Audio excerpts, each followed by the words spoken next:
Okay po, so let's proceed to Module 8. Good day everyone. Today I will be presenting about santines, focusing on their clinical indications, their physiologic effects, mechanism of action, dosing consideration, and other important non-bronchodilating effects. So, what are santines? So, santines are medicines that help improve breathing by affecting the lungs, heart, and the brain. They work by relaxing airway muscles and helping the brain send better signals for breathing. So here are the common examples of santines, including theophylline, aminophylline, caffeine, and theobromine. The next is the clinical indications for santines. So here are the commonly used in santines po, COPD, asthma, and apnea of prematurity. So una, the use of santines in COPD.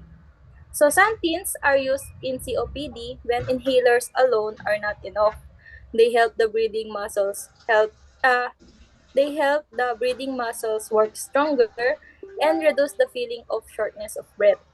However, these drugs are usually added as maintenance treatment only, not for sudden attacks. So it can also improve airflow by bronchodilation, and enhance respiratory muscle function. So for example po, an older COPD patients who gets tired easily while walking short distances may breathe easier after taking the theophylline. Okay, so next is the use of santines in asthma. So in asthma, santines are sometimes used when symptoms are hard to control. They also help prevent airway tightening, especially at night. So it can cause relaxation of bronchial smooth muscles used for chronic asthma control when other therapies fail. But however, it is not preferred due to toxicity risk. Okay, so santines are not first-line drugs po. So hindi sila inuuna na i-administer because of the toxicity risk. Like for example, the toxic range is too close to the normal range of santines. For example, 10 to 20 ml is the normal therapeutic range. However, more than 20 ml can cause toxicity and side effect na like nausea, cardiac arrhythmias, or palpitation. So, sa konting pagkakamali lang or na pag-diagnose or calculate ng drugs na to, na santines, magkaka-cause na siya ng toxic effects or side effects po. Next is, so the use in apnea of prematurity. So, ano po muna yung apnea of prematurity? So, apnea of prematurity is when premature babies briefly stop breathing for 20 seconds or more, or for shorter periods with a slow heart rate or low oxygen due to immature brain centers controlling breathing and having weak airway muscles po.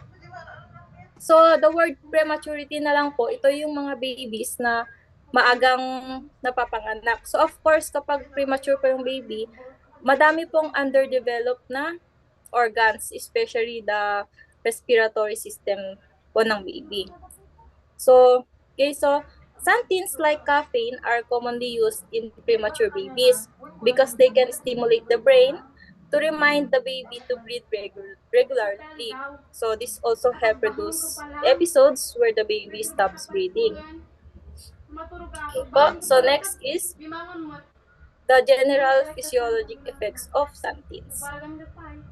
Okay, so santines affects many body systems po, not just the lungs. They can also stimulate the brain, heart, and the kidneys. So these effects explain both the benefits and side effects of the drug. So here are the multiple systemic effects in humans, which we will discuss in the next slide. Next slide po.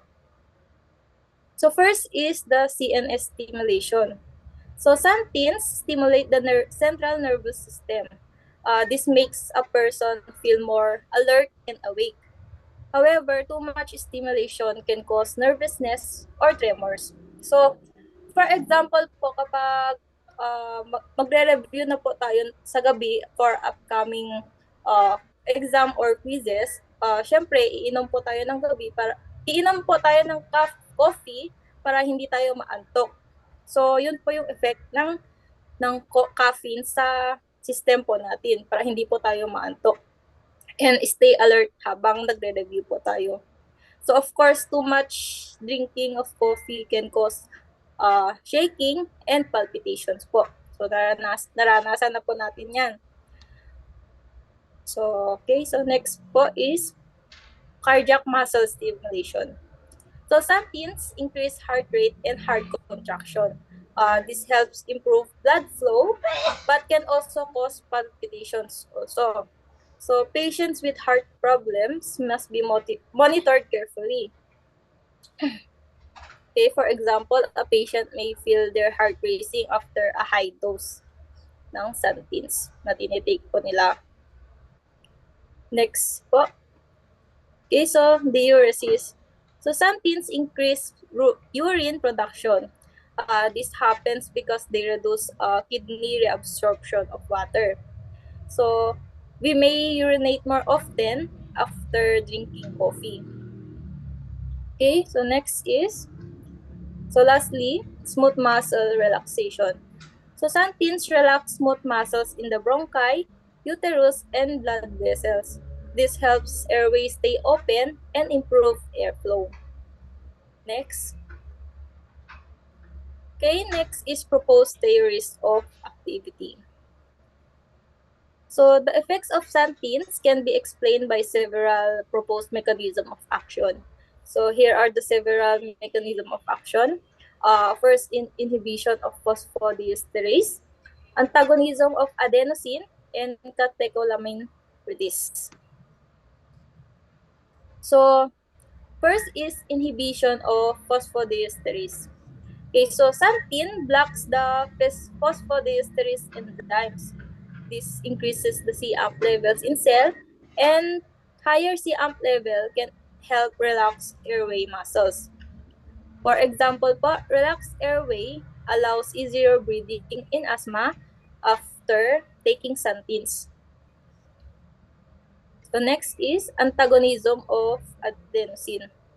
So statins block adenosine receptors. Kasi yung adenosine normally causes sleepiness and airway tightening. So blocking it improve alertness and also improve breathing. Okay? So for example, patients feel less drowsy and breathe better after taking statins. So lastly, catecholamine release.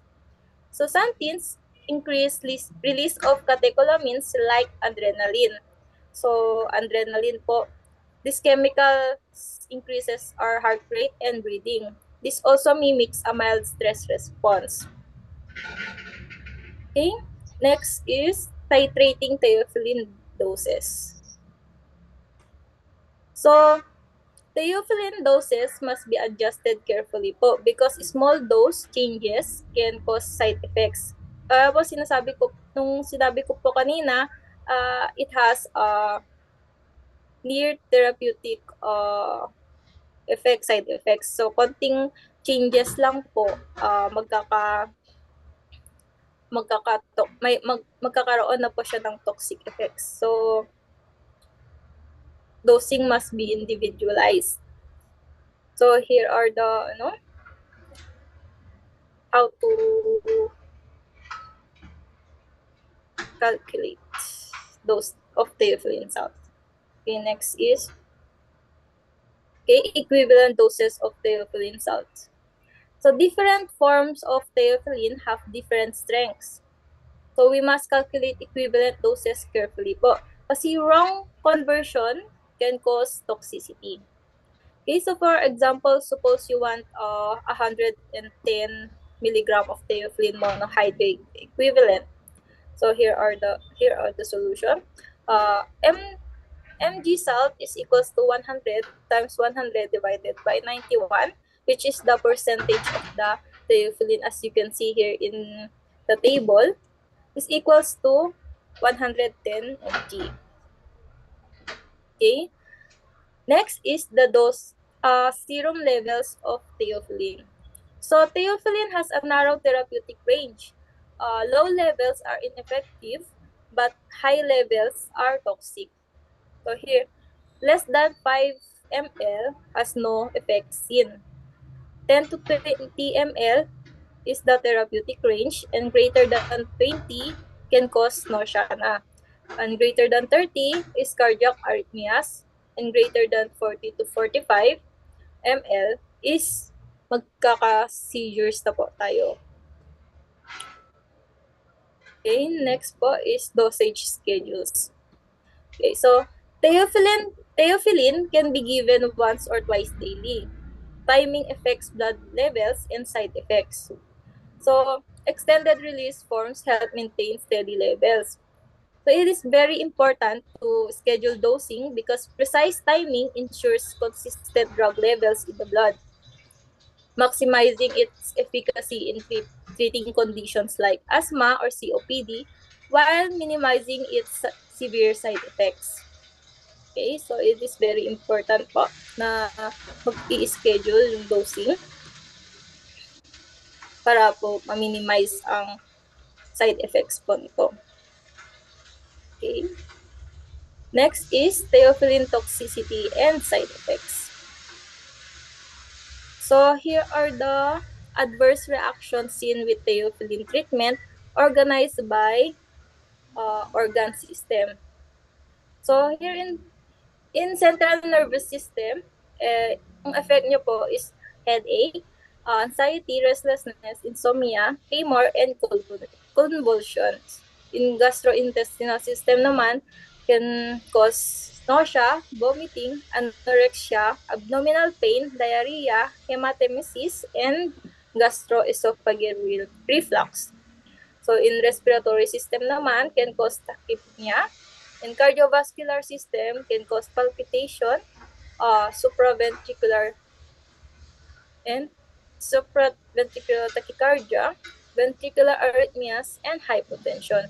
And lastly, in our renal system, can cause diuresis. So, ihit ng ihit po yan. Okay?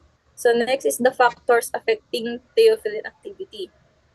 Here are the factors: age, smoking, liver disease, and drug interactions. Okay, next is non-bronchodilating effects of theophylline. Okay, so xanthines have also beneficial effects beyond the bronchodilation.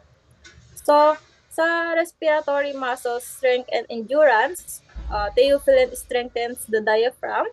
Stronger muscle reduce fatigue, and patients can breathe longer without tiredness.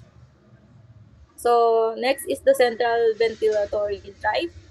Theophylline stimulates the breathing. Okay, they can stimulate the brain's breathing center. This increases breathing rate and depth. It is very helpful in premature infants. For example, babies stop having apnea episode after taking Sanfits. Is sa cardiovascular effects po, theophylline increases heart output. This improve oxygen delivery, and of course, too much can stress the heart. And lastly, the anti-inflammatory effects. So theophylline reduces airway inflammation. This helps prevent long-term lung damage. Okay po. Next. So that's all po. Thank you for listening.